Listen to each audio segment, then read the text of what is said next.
Good morning, class 12 students. We discussed the first part of the chapter vector. Today in this video, we will discuss the next part of the chapter, that is called dot product of two vectors. Dot product is also called as scalar product. Now, what is called dot product?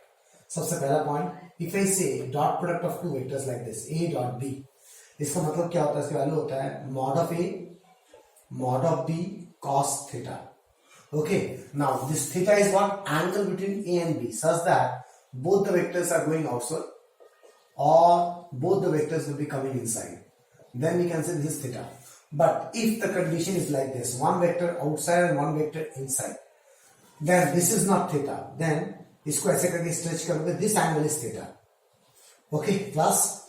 Okay, this is one way to find the dot product of two vectors. Now see here, these are vector quantities. If I do dot product, we are getting a scalar quantity. There is no unit vector here. Magnitude, magnitude and magnitude only. So that's why it is called as scalar product also. So two vectors, when I do dot product, we get the answer in scalar form. That's why it is called as scalar product. Okay. What is this way? The next one is how to find dot product of unit vectors. Dot product of unit vectors हम कैसे निकालेंगे? If I say I dot I, तो अगर मैं formula लगाऊं mod of first vector, mod of second vector, cos I और I के बीच में एंगल 0 डिग्री होता है. So mod of I cap is 1, cos 0 is 1. So I dot I is 1. So I dot I, J dot J and K dot K is always 1.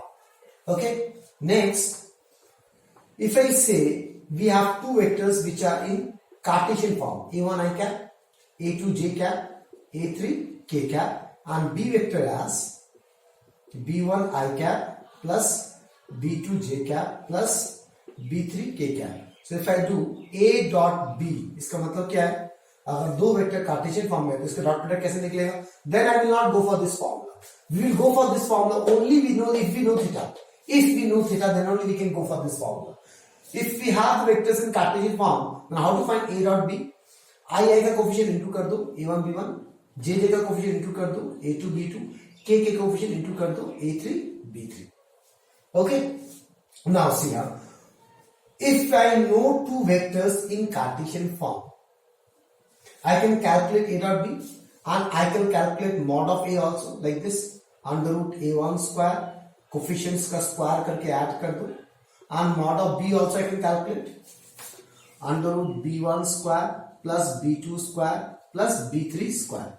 Then we can easily calculate cos theta. Angle between two vectors. कैसे निकलेगा? A dot B divided by mod of A, mod of B. So A dot B डाल देना, ये रहा A dot B. Mod of A also you know, mod of B also. From there you can calculate the angle. Okay. Now here you have to write a note. In this whole vector chapter, whenever they ask you, find the angle between two vectors.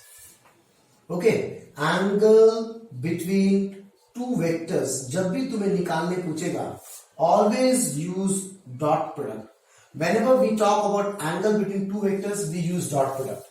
We never go for cross product. We never go for any other method. Whenever they ask me angle between two vectors, we go for dot product. ये दिमाग में अच्छे से घुसा.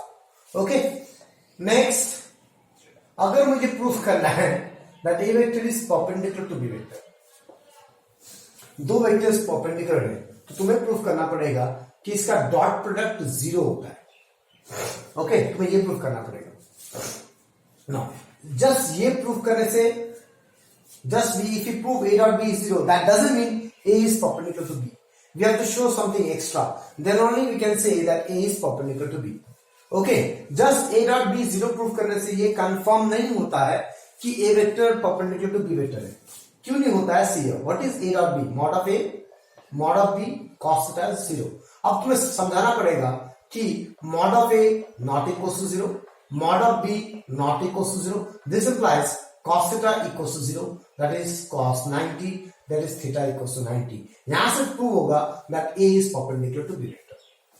So mind it out, whenever this you have to prove two vectors are perpendicular, you have to first find its dot product.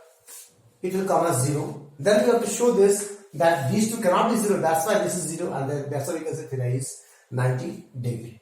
I hope you understand what we are talking about, class. Okay, so you understand how to find dot product of two vectors if you know the angle. If you have a Cartesian form, you understand how to find the dot product. Whenever we talk about angles, we always use dot product concept. Okay. And the next one is, what is projection? Projection of A vector on B vector. इसका मतलब क्या होता है? Projection of A vector on B vector. If I say this is A vector and this is B vector, now what is projection of A on B? A से perpendicular खींचो. This is point P. Then this OP vector is projection of A vector on B vector. ठीक है? Projection of A vector on B vector is OP vector. Clear? For example, the angle between A and B is theta. Then what is OP? OP vector is magnitude of OP vector into direction. OP vector का direction is towards the direction of B vector. So can I say B cap? So direction of B vector and direction of OP vector is same. ये समझ में आया कैसे? Okay. Now how to find magnitude of OP vector? OP vector is nothing but, if I say magnitude of A vector is A and magnitude of B vector is B, then what is OP? A cos theta. A cos theta into B cap. Now how to find A cos theta? A cos theta is, we know A dot B is AB cos theta. Mod of A is A, mod of B. Then what is A cos theta? A dot B by mod of B into B cap. This is projection of A on B. So तुम्हें सिर्फ ये formula use करना है. Okay, projection of A on B is A dot B by mod of B to B cap. Or we can say A cos theta into B cap. Projection of A on B is A cos theta into B cap. Similarly, अगर इसको similar way में पढ़ना है, similarly we can say projection of C vector on D vector. What is this? C on D. C cos theta on D. D की तरफ. D cap. How to find C cos theta? C dot D कर दो. C D cos theta. Now what is C cos theta? C dot D vector by mod of D vector into D cap. C dot D mod of D नीचे आ जाएगा C cos theta. Okay. So this formula shortcut में तुम्हें ऐसे समझना पड़ेगा. तुम्हें ये पूरा चीज याद करने की जरूरत नहीं है. C dot D C cos theta into D cap. On D मतलब D की तरफ D cap. On B मतलब B की तरफ B cap. Okay. I hope you understand how to find projections class. Okay. Now let me see, do we have anything extra in the theory or not?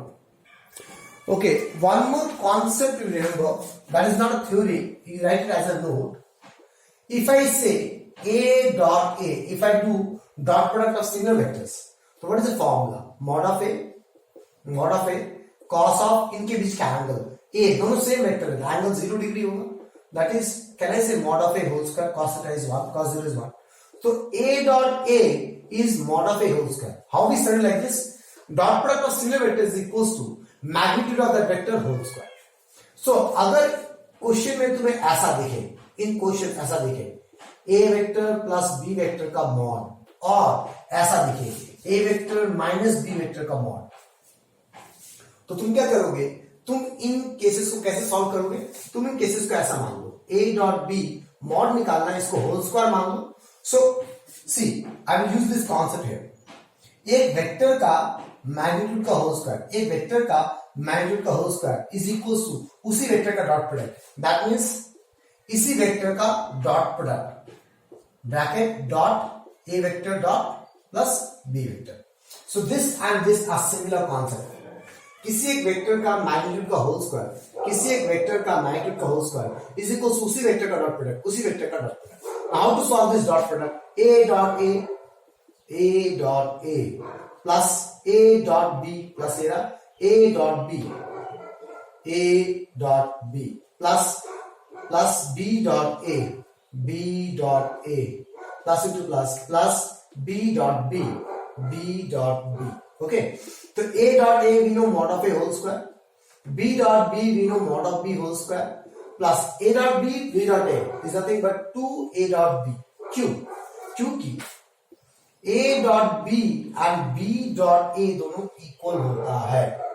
Okay, क्यों होता है equal? क्योंकि देखो they are scalar quantity. A dot B करने से भी एक magnitude आएगा, B dot A करने से भी एक मैग्नीट्यूड आएगा. So there is no direction.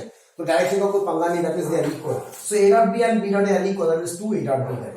Okay, so whenever you see these things you have to do it in this form. Okay, and a very important part you have to understand, किसी भी दो vector के बीच का अगर angle निकालना है तो उन दोनों का मुझे डॉट प्रोडक्ट निकालना पड़ेगा. ठीक है, ये दिमाग में घुसा लो और you can write in own language है वो. Okay, now let's go to the questions. Okay, class, the first question is there may be few theorems which will be asked in the examination. One of the theorem is this Cauchy's theorem. तो name में जरूरत नहीं है, बस इस theorem को कैसे prove करें that we need to understand. क्या बोला है? mod of a dot b is less than equals to mod of a plus mod of b. So first we calculate what is a dot b. What is a dot b? Mod of a mod of b cos theta, right? अब जब भी inequality वाला सम आएगा this dot product के साथ, ध्यान से सुन लो, जब भी इनइक्वालिटी वाला सम आएगा डॉट प्रोडक्ट के साथ, उस केस में पहले तुम्हें cos थीटा निकालना है. cos थीटा क्या है? a dot b by mod of a mod of b. Okay, अब मुझे cos थीटा निकाल लिया. हर क्वेश्चन में जब भी इनइक्वालिटी के साथ काम करना है, याद रखना है, जब भी इनइक्वालिटी के साथ काम करना है cos थीटा निकालो. पहले निकाल लिया मैंने cos थीटा. अब क्या करना है? इधर मॉड है तो take mod both the sides. Mod of cos theta equals to mod of a vector dot b vector divided by mod of a is a mod of a only और mod of b only, क्योंकि ये पहले से positive आएगा, answer positive आएगा. अब इसमें inequality डालना है. See, since we know cos theta is greater than equals to -1 और लेस देन इक्वल्स टू 1. ये मुझे पता है कि cos थीटा का वैल्यू -1 से 1 के बीच में आता है. ओके, इसका मतलब क्या? ये है -1, ये है 1 और यहाँ पे कहते हैं 0. तो यहां से अलग पूरा cos थीटा होता है. मतलब cos थीटा नेगेटिव भी हो सकता है, पॉजिटिव भी हो सकता है. लेकिन अगर मैं mod ऑफ cos थीटा बोलूं तो mod ऑफ cos थीटा सिर्फ इतना आएगा 0 से 1, that means greater than equals to 0 और लेस देन इक्वल्स टू 1 होगा. mod तो पॉजिटिव आता है. ओके, अब इस केस में यहां डालो तो 0 less than equals to mod of a dot b का mod of a vector mod of b vector less than equals to. अब देखो क्या इसको इक्वल करने से आएगा कि इसको इक्वल करने से आंसर आएगा? तो इन दोनों को इक्वल करने से आएगा. देयरफॉर a डॉट b का mod divided by mod of b less than equals to 1. So a dot b का mod will be less than equals to mod of a into mod of b. हो गया, prove हो गया. So only thing you need to understand is that with dot product if you have an inequality question, first you find the cos थीटा and then you further proceed like this. अगर ये mod नहीं होता तो you have to go for the whole thing. mod है, you have to go for only 0 to 1, positive value लेना पड़ेगा. Okay, similarly we will do one more inequality sum. Okay, now let's see the next question. Prove that mod of a vector plus b vector is less than equals to mod a plus mod b. This is also an inequality sum. That is, we need to find cos theta somewhere, right? इतना दिमाग में आ गया कि cos theta निकालना पड़ेगा. But what is there here? We don't have dot product. We have mod of something plus something. So I told you the theory how to solve these questions, this part. So इसको whole square करो. Mod of a vector whole square is equals to the same vector dot product. इसको solve करो. A dot b, b dot a, b dot b. A dot a is mod of a whole square, b dot b is mod of b whole square. A dot b and b dot a are equal. So we can say 2 a dot b, that is 2 mod a mod b cos theta. यहाँ से cos theta निकालो because we need to find cos theta. इसको तो shift करो, इसको नीचे लेके आओ, cos थीटा आ गया. Now again, since we have an inequality, use the cos theta condition. Cos theta is greater than equals to -1, less than equals to 1. इसमें से ये वाला कंडीशन ले लो, यहाँ पे डालो वाला. ओके, शिफ्ट करो सारा टर्म को. अब सी आफ्टर शिफ्टिंग ये इधर आएगा, फिर ये इधर आएगा, ये इधर आएगा. What is that? a square plus b square plus 2ab formula आ गया ना. कहने से a plus b whole square. So mod of a plus mod of b whole square. अब taking square root both the sides, so we got the proof that. Okay, so only thing you need to understand is that whenever we have an inequality, this question I did differently from the book solution. Book में अलग solution किया हुआ, हमने अलग तरीके से किया है. हम बेसिक फंडा ये यूज कर रहे हैं. whenever we have an inequality we have to go for cos theta. Okay, कैसे भी करके cos theta लेके आना है. Let's go for the next question. Okay class, the next question is the scalar product of the vectors this with the unit vector along the sum of vectors this and this is equal to 1. Find lambda. तो पहले क्या करते हैं, हर एक vectors का नाम दे देते हैं. Since name is not given to, तो मैं नाम लिखता हूं लेट. ओके, ए वेक्टर को नाम दे देते हैं i cap plus j cap plus a cap. B vector को बोल देते हैं 2i cap plus 4j cap minus 5k cap and C vector को बोल देते हैं lambda i cap plus 2j cap plus 3k cap। हो गया। अब बोल रहा है ए वेक्टर का जो क्रॉस प्रोडक्ट है, सॉरी स्केलर प्रोडक्ट है of vector A with the unit vector, किसके साथ? यूनिट वेक्टर के साथ डॉट प्रोडक्ट जो होगा, किसका unit vector along the sum of the vector this and this. मतलब एक और एक वेक्टर है डी वेक्टर जो सी और बी वेक्टर के सम पे डिपेंड करता है। Okay, it's just a game of the language. If you read the language slowly, nicely, you will understand the question. It's not a big question, बड़ा आराम से क्वेश्चन बन जाएगा। इस वेक्टर का यूनिट वेक्टर के साथ अगर मैं स्केलर प्रोडक्ट करूं, उसका वैल्यू 1 होता है। लेकिन कौन सा यूनिट वेक्टर? वो यूनिट वेक्टर जो सम ऑफ इन दोनों वेक्टर की तरफ है। तो इन दोनों वेक्टर का तरफ डी वेक्टर है, तो डी वेक्टर पहले निकाल लेते हैं। सो 2 प्लस लैम्डा इंटू आई cap plus 4 plus 2 6 J cap minus 5 plus 3 minus 2 K cap, ये हो गया डी वेक्टर। ठीक है। अब क्वेश्चन बोल रहा है कि according to question A vector dot D cap, okay, A vector dot D cap is 1। The scalar product of a vector with the unit vector along the vector this and this, along the sum of vector this and this। तो इनके सम का जो vector बनेगा उसकी तरफ जो unit vector है that is D cap. ये इन दोनों का सम का वेक्टर डी वेक्टर है, इन दोनों का सम मिलाकर जो वेक्टर आता है वो डी वेक्टर है। इसकी तरफ जो यूनिट वेक्टर होगा उसको डी कैप बोलते हैं। तो इनका डॉट प्रोडक्ट 1 है, इसको यूज करके लैम्डा का वैल्यू निकाल। ठीक है। तो मुझे डी कैप चाहिए, तो डी कैप कैसे निकलेगा प्लस, तो डी वेक्टर पता है, डी कैप नहीं निकाल सकते आप। Okay, so this is given to you. तो how to find D cap? तो डी कैप कैसे निकलेगा? What is D cap? D cap is D vector by magnitude of D vector. तो what is D vector? 2 plus lambda I cap plus 6 J cap minus 2 K cap divided by under root इसका magnitude 2 plus lambda whole square plus 36 plus 4। Okay, इनका जो dot product आएगा class, वो dot product 1 है। तो what is A I cap plus J cap plus K cap dot 2 plus lambda I cap plus 6 J cap minus 2 K cap whole divided by under root जो भी आएगा उधर 2 plus lambda whole square plus 40 is equals to 1। अब dot product में ये constant है, इसको बाहर निकाल लो। 2 plus lambda whole square plus 40 under root. अब इसका डॉट प्रोडक्ट करो।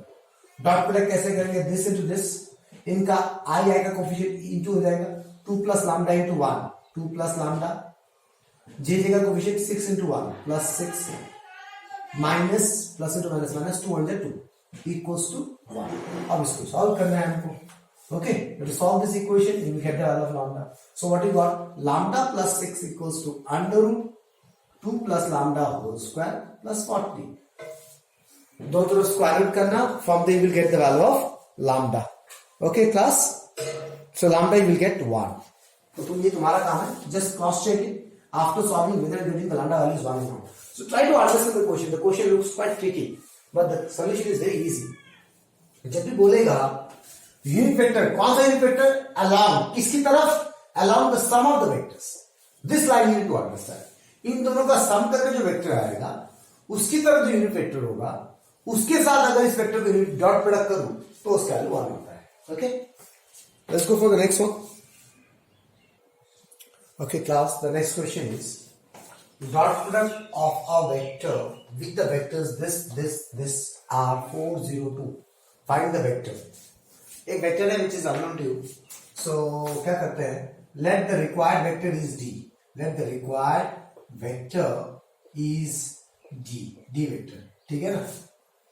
and given vectors जो है उसको ले लेते हैं। मान लो a वेक्टर ये रहा i cap minus j cap plus k cap, b vector is given to you 2i cap plus j cap minus 3k cap, and c vector is given to you i cap plus j cap plus k cap। ठीक है। अब according to question dot product of d vector with a vector, the answer is given 4। dot product of d vector but b vector, the answer is given 0। and dot product of d vector dot c vector, the answer is given 2। this is the question all about। now how to find d vector? तो d vector कैसे निकालना? क्या directly लीजिएगा d vector? अगर ध्यान से मैं directly कैसे करना है क्वेश्चन वो नहीं कर रहा, मैं पहले समझाना चाहता हूँ ऐसे ही क्यों करना है, ठीक है। Whatever I will do, why I have to do it in that way only, there is in behind it. अगर मैं इस डॉट प्रोडक्ट को खोलूं according to the formula, two ways we can open it. One, mod of a mod of b cos theta, तो mod of d mod of a cos theta, we can open it this way. But do you know the angle of d and a? No. Do you know the angle between d and b? d और b के बीच में कोई angle है पता है तुमको? नहीं। That means we cannot open ab cos theta वाला फॉर्मूला से। So the another way to open it is what? मुझे दोनों कार्टेशियन फॉर्म में चाहिए, then only I can open ना। दोनों अगर कार्टेशियन फॉर्म में मिल जाए, जैसे ये कार्टेशियन फॉर्म में दिया हुआ है, क्या ये मेरे पास कार्टेशियन फॉर्म में है? नहीं है। तो मुझे अगर ये कार्टेशियन फॉर्म में मिल जाए तो उसको मैं आराम से ओपन कर सकता हूँ। आई ए कोफिशिएंट इंटू कर दूंगा, जे जे कोफिशिएंट इंटू कर दूंगा, के कोफिशिएंट इंटू कर दूंगा। कार्टेशियन फॉर्म समझ रहे हो ना? कार्टेशियन फॉर्म मतलब क्या? a1 into a2 plus b1 into b2 plus c1 into c2, that is the opening of in Cartesian form. तो मैं डॉट प्रोडक्ट को दो तरीके से खोल सकता हूँ, या तो मैं फॉर्मूला लगाऊंगा ए बी cos थीटा, लेकिन इस फॉर्मूला को लगाने के लिए मुझे एंगल्स चाहिए दोनों वेक्टर के बीच का। मुझे डी और ए के बीच का एंगल नहीं पता, डी और बी के बीच का एंगल नहीं पता, डी और सी के बीच का एंगल नहीं पता, ठीक है। One is this. नेक्स्ट, दूसरा मुझे ओपन करने के लिए मुझे कार्टेशियन फॉर्म चाहिए। तो एंगल तो मैं निकाल नहीं सकता, लेकिन मैं इसको कार्टेशियन फॉर्म में तो लिख सकता हूं, एक्स आई कैप प्लस वाई जे कैप प्लस जेड के कैप। तो मान लो डी वेक्टर कुछ है ऐसा देखने में है, तो अब मुझे डी वेक्टर निकालने के लिए मुझे एक्स वाई और जेड चाहिए, इसलिए मैंने डी वेक्टर को कार्टेशियन फॉर्म में लिखा, क्योंकि मैं इसको और कोई तरीका नहीं ओपन करने का। I hope you understand what I am trying to say. There is no other way to open this vector. इसको मैं खोलने का और कोई तरीका नहीं है except if I know D in Cartesian form, that's why I am taking D in Cartesian form. Clear? Okay, अब इन दोनों का डॉट प्रोडक्ट करेंगे। कैसे आएगा dot product? A dot B, तो X into one x plus minus one into Y minus Y plus Z equals to 4। This is equation number 1। Again D into B, 2x plus Y minus 3z equals to 0, equation number 2। C dot D करेंगे, तो 1 into X plus 1 into Y plus 1 into Z equals to 2। This is equation number 3। Okay, मुझे तीन equation मिल गया X Y Z के form में। अब मुझे क्या निकालना था? D vector. डी वेक्टर निकालने के लिए मुझे एक्स वाई एंड जेड चाहिए, राइट क्लास? डी वेक्टर निकालने के लिए मुझे एक्स वाई एंड जेड चाहिए। तो X Y Z, there are 3 variables, I got 3 equations. Solve this equations and we will get the answer. X Y Z निकल जाएगा, answer खत्म। ओके, तो इस क्वेश्चन को मैं क्यों करा रहा हूं? There are 2 reasons. First, how we will understand that we need to write the required vector in Cartesian form, because from the equation what is given to you, we cannot open this equation because we don't know the angles. We can open these equations d dot a only if we know d in Cartesian form. That's why we taken d in Cartesian form. Okay, after taking d in Cartesian form, we got 3 variables, we got 3 equations. Now the next reason why I'm doing this question is how to solve these 3 equations. ठीक है? अब अगर ये तीनों equation में 0 0 0 होता, we can solve this equation using cross multiplication. That is the next question we'll do. Okay, तो अगर तीनों में RHS अगर 0 होता, x plus something y plus something z 0, something x plus something y plus something z 0, something x plus something y plus something z 0, अगर ऐसा equation आता, we can use by Cartesian method, sorry, cross multiplication method, and that will be much easier to get the value of x, y, z. ठीक है? But क्या ये तीन equation 0 0 form में है? नहीं है। तो यहां पे हम क्या करेंगे? सिंपली सब्स्टिट्यूशन मेथड यूज करेंगे and will get the answer. इन दोनों को यूज करो, जेड हटा दो, इन दोनों को यूज करो, जेड हटा दो, then you solve it. So solve by substitution. So that method I am not teaching you how to do substitution method. Substitution से मेथड करो, मैं सब्स्टिट्यूशन से एक्स वाई जेड का वैल्यू निकालो, एक्स वाई एंड जेड का value निकालो। I am telling you what you will get X Y Z. So by solving substitution, you will get x, y, z as, you will get x as 2, y as -1, y as -1 and z as 1. Therefore, what is d vector? 2i cap minus j cap plus k cap. Okay.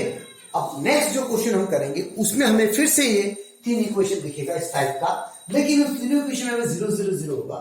Those questions how to solve that I will teach you. Let's go for the next question. Okay class, now see, let a vector is given to you, b vector is given to you and c vector is given to you. Find p vector which is perpendicular to both a and b and p dot c equals to 18. Okay, so since P vector is perpendicular to A vector and P vector is perpendicular to B vector. It is given to you. This implies P dot A vector is equals to 0 and P dot B vector equals to 0. ये तो मुझे पता चल गया theory से. दो vector perpendicular होगा so dot product 0 होगा. And the third equation given to you, P dot C equals to 18.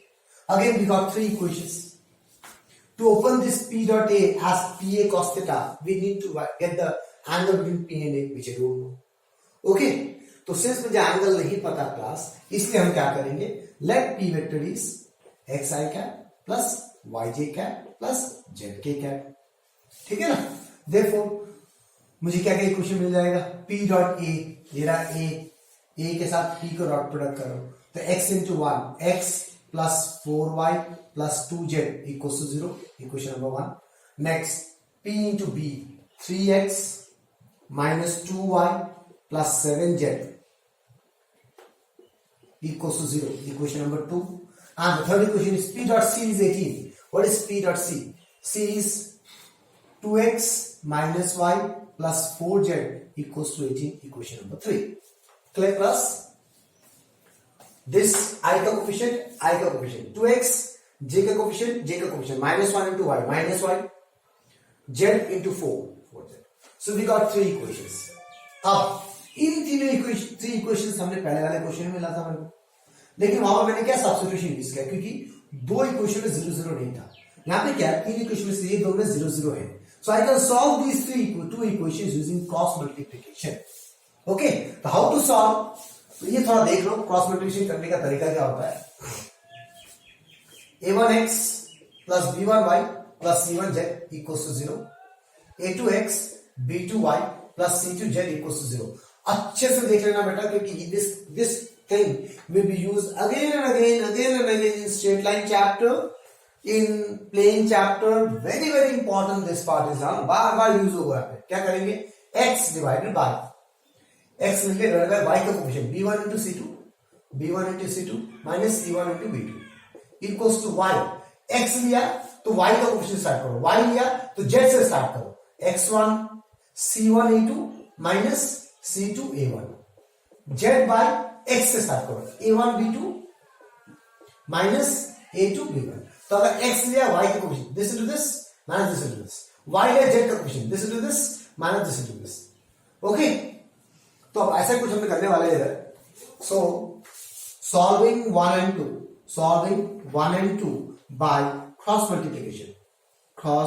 Multiplication x divided by 4 into 7 4 जा 28 minus 2 into minus 2 into minus 2 is minus 4. Clear? Okay, equals to y by 2 into 3 6 minus a 1 into 7 equals to z by 1 into minus 2 minus 4 3 is 12. Okay, this ratio is always a constant k because it is 0. These two equations are 0. So we can solve this thing only if the equation is 0 and it is always a constant k. तो वहां से x कितना आ जाएगा, देखो 28 plus 4 becomes how much? Okay, पहले इसको थोड़ा और सॉल्व कर लेते हैं. रुको, इसको सिंपलेस्ट रेशियो में लाना पड़ेगा. 28 plus 4 32, y by -1 z by -40. Okay, अब ये सिंपलेस्ट रेशियो में लाने का भी एक बार सोचना पड़ता है. सिंपलेस्ट रेशियो मतलब क्या, ऐसा कोई नंबर जो तीनों से डिवाइड मारे. जैसे मान लो ऐसा आ जाए x by 4 y by 2 z by 6, तो ये कटेगा 2 to 4 2 into 2 2 to 6. तो ये सिंपलेस्ट रेशियो में लाना पड़ता है क्लास. ओके, जब तक सिंपलेस्ट रेशियो में नहीं आएगा तो तुम्हें सॉल्व करते रहना है. दिस इज द बेसिक फंडा for calculation of DRs also. Okay, तो जब DRs के साथ कैलकुलेशन करोगे तो सिंपलेस्ट रेशियो में लाना बहुत जरूरी है. अब तुम सिंपलेस्ट रेशियो में नहीं भी लाओगे तब भी चलेगा. Okay class, so this is, अभी तो पहले से सिंपलेस्ट रेशियो में इधर 1 है तो इसको k ले लो. तो यहां से क्या आ गया, x is 32k, y is -k and z is -14k. Okay, तो मुझे x y z निकालना था. So let me see whether I did the calculation correctly और not, because I don't believe in my calculation. 32k -k, okay fine. Therefore what we got, X is 32k, Y is minus k and Z is minus 14k. अब मेरा M क्या था, P vector निकालना है. P vector के मुझे x y z चाहिए. x y z आ गया, लेकिन किस फॉर्म में आया, k के फॉर्म में आया. So I need to find the value of k. इसके लिए थर्ड इक्वेशन यूज करो. This is third equation. 2x minus y plus 4z equals to 18. यहाँ पे वैल्यू डालो. 2 into x 32k minus y plus k plus 4 into z minus 14k equals to 18. From there you get the value of k. So the value of k which you will get is 2. तो मिल जाएगा k का value 2. Therefore you will get the value of x 2 to the 4 64, y is minus 2 and z is minus 28. So you will get x y z. मिल गया x y z. Calculations I am saying from the book. Okay. Therefore, what is p vector? P vector will be equals to 64 I cap x I cap minus 2 j cap minus 28 k cap. This is the final answer. Okay, class. Let's go for the next one. Class, that's all for this video. We'll continue with the more further questions in the next video. This scalar product is not yet over. There are a few more questions to go for it. Okay, thank you, class.